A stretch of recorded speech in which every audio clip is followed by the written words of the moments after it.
नमस्कार साथीहरू, आज म हाम्रो गाउँको पुरानो अनमोल परम्परागत मिठाई संसारमा मकैको पुरानो तरिका अनुसार बनाउने मकैको गुन्द्रुक जस्तो मिठा माल्टा बनाउन गइरहेको छु।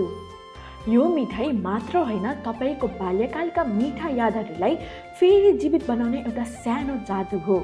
सुरुमा म पानीमा छोपेर राखेका गहुँहरूलाई एउटा नाङ्लोमा हालेर छटपस्ट गरी छोपेर सुक्न छोडिदिन्छु। दिनका दिन त्यसमा म पानी हाल्दै उमार्न थाल्छु। केही दिनपछि त्यसबाट हरिया माल्टाहरू उम्रिन थाल्छ।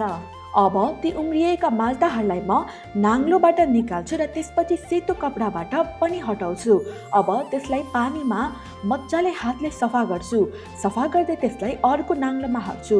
त्यसपछि तिनीहरूको साना साना टुक्रा पार्छु र एउटा ठुलो गहिरो भाँडामा हाल्छु।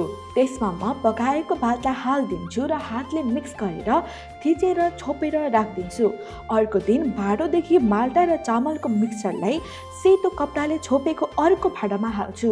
हालिसकेपछि कपडालाई बाँधेर म हातले थिच्दै त्यसको पानी निकाल्छु र एउटा बोलमा जम्मा गर्छु। अब त्यो पानीलाई ठुलो कराईमा हाल्छु र उमाल्न थाल्छु। उम्लिँदै जाँदा त्यो ब्राउन कलरमा चेन्ज भएको हुन्छ। त्यसलाई पन्युले चलाउँछु र त्यो स्लाइमी टेक्सचरको भएपछि सिसाको जारमा हाल्छु अनि छोपिदिन्छु। अब त्यही कराईमा म ड्राई फ्रुट्सहरू हालेर मिक्स गर्छु। मिक्स भएपछि पार्चमेन्ट पेपर भएको भाँडोमा हाल्छु र हातले चारैतिर फैलाउँछु।